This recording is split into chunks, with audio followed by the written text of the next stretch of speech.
रामागढ़ के एक छोटे से गांव रामपुरा में किसान रहते थे।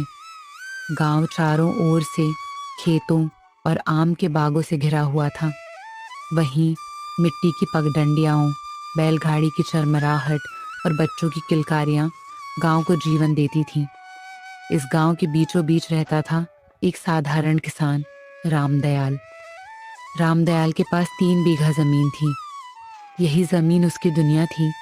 यही से उसके परिवार का पेट भरता था।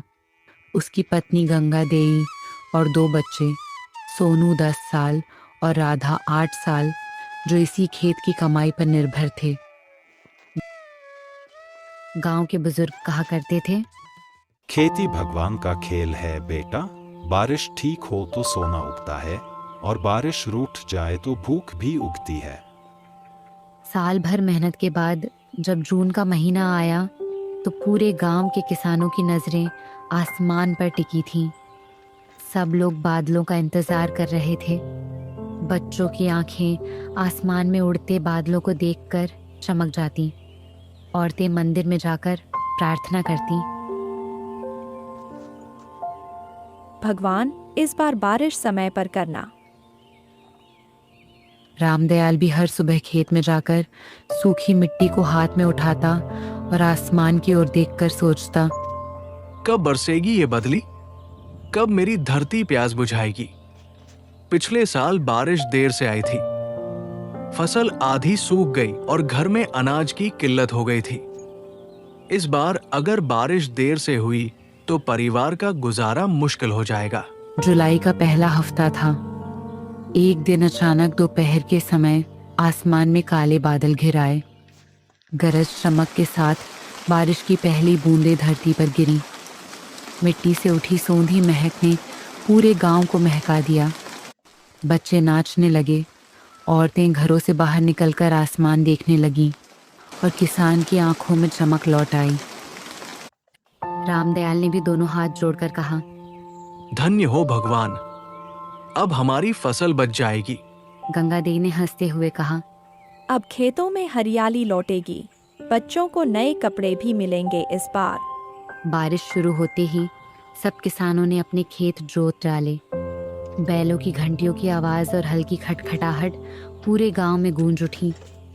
खेतों में धान और बाजरे की रुपाई शुरू हो गई। 1 महीने के भीतर रामदयाल का खेत हरा भरा हो गया। छोटे छोटे पौधे मिट्टी से सिर उठाकर आसमान की ओर झूम रहे थे। किसान रोज सुबह खेत में जाकर पौधों को देखते और मन ही मन सोचते, बस भगवान इन्हें सही सलामत बड़ा करना। सोनू और राधा भी रोज खेत जाते और कीचड़ में खेलते। सोनू पौधों के बीच से पानी का बहाव ठीक करता और कहता, बाबा देखो मैं भी किसान बन गया हूँ। रामदयाल हंसते हुए कहता, हाँ बेटा, किसान का बेटा किसान ही बनेगा। गांव में हर तरफ खुशहाली का माहौल था। लेकिन अगस्त का महीना आते आते आसमान का मिजाज बदल गया। अब की बार बारिश रुकने का नाम ही नहीं ले रही थी। दिन रात लगातार झमाझम पानी बरसता रहा। तालाब, पोखर, नालियाँ सब भर गए। नदियाँ उफान मारने लगीं।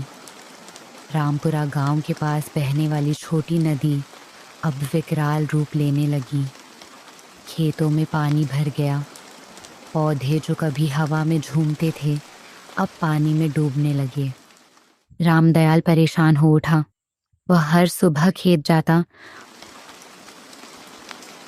और पौधों को पानी में डूबा देख छाती पीट लेता। हे भगवान, ये कैसी मार डाली? सूखा पड़े तो भूख और ज्यादा पानी पड़े तो तबाही। गांव के चौपाल पर किसान इकट्ठा होकर चर्चा करने लगे। कोई कहता,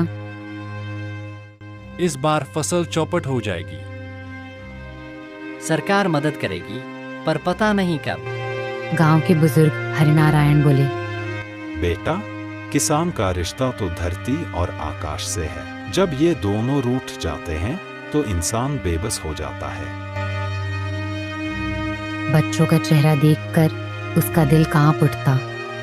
अगर फसल डूब गई तो घर कैसे चलेगा? बच्चों की पढ़ाई, दवा हम क्या खाएंगे? हालांकि पानी कम होने का नाम नहीं ले रहा था, पर रामदयाल ने हार नहीं मानी। वह रोज अपने खेत का पानी निकालने की कोशिश करता। बांस और मिट्टी से नाली बनाकर पानी मोड़ता। कई बार रात भर खेत में रहकर निगरानी करता। सोनू भी उसके साथ मिट्टी उठाने लगता। बाबा, मैं मदद करूँगा, फसल डूबने नहीं दूंगा। पिता ने बेटे के सिर पर हाथ फेरते हुए कहा, किसान का बेटा है तू, यही जज्बा रखना। दिन रात की मेहनत से कुछ खेत तो बच गए, लेकिन आधे खेतों की फसल बर्बाद हो गई। सितंबर आते आते बारिश थम गई। आसमान साफ हुआ तो खेतों का हाल साफ नजर आने लगा। कुछ जगह पौधे हरे थे, लेकिन ज्यादातर जगह सिर्फ कीचड़ और सड़े हुए पौधे पड़े थे। रामदयाल की आंखों में आंसू भर आए, लेकिन उसी समय उसने खुद को संभाला और सोचा, किसान तो मिट्टी का बेटा है, गिरकर भी हर बार उठता है। अगर आज हार मान लूं तो कल बच्चों का भविष्य अंधकार में चला जाएगा। उसने ठान लिया कि जो खेत बचे हैं उनमें दोबारा मेहनत करेगा। गांव के किसानों ने मिलकर एक दूसरे की मदद शुरू की। जिसके पास बीज बचे थे उसने दूसरों को दिए। जिसने मजदूर लगाए वह दूसरों के खेत में भी हाथ बटाने लगा। रामपुरा के प्रधान ने गांव में बैठक बुलाकर कहा, हम सब मिलकर इस बार फसल बचाएंगे। सरकार से मदद की अर्जी डालेंगे, पर सबसे जरूरी है कि हम एक दूसरे का सहारा बने। गांव की औरतें भी पीछे नहीं रहीं। वे घर से खाना बनाकर खेत में ले जाती ताकि किसान दिन भर काम कर सके। बच्चे छोटे छोटे कामों में हाथ बटाने लगे। कड़ी मेहनत और आपसी सहयोग से धीरे धीरे खेतों में हरियाली लौटने लगी। धान की बालियां सिर उठाने लगी। बाजरे की बालियां भी हवा में झूमने लगी। रामदयाल अपने बच्चों के साथ खेत में खड़ा होकर मुस्कुराया। देखो, मेहनत और हिम्मत कभी हारती नहीं। भगवान भी उसी की मदद करता है। अक्टूबर आते आते फसल पकने लगी। खेत सुनहरी हो गए। गांव में फिर से रौनक लौट आई। कटाई के समय पूरा गांव गीत गाता और खेतों में काम करता। रामदयाल जब अपनी उपजी फसल को घर लाया तो उसकी आंखें चमक उठी। भले ही फसल पूरी नहीं बची थी, पर इतनी थी कि घर का गुजारा हो सके। उसने बच्चों से कहा, याद रखना, खेती सिर्फ अनाज उगाना नहीं है, बल्कि उम्मीद और हिम्मत भी बोना है।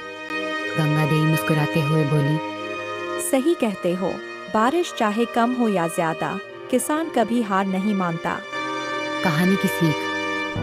इस कहानी से हमें यह सीखने को मिलता है कि जीवन में चाहे कितनी भी कठिनाई क्यों ना आए, मेहनत और धैर्य से हम परिस्थितियों पर विजय पा सकते हैं। एकजुटता और सहयोग हर समस्या को आसान बना देता है। किसान का जीवन संघर्षों से भरा है, लेकिन वही संघर्ष हमें जीवन जीने की असली सीख देता है।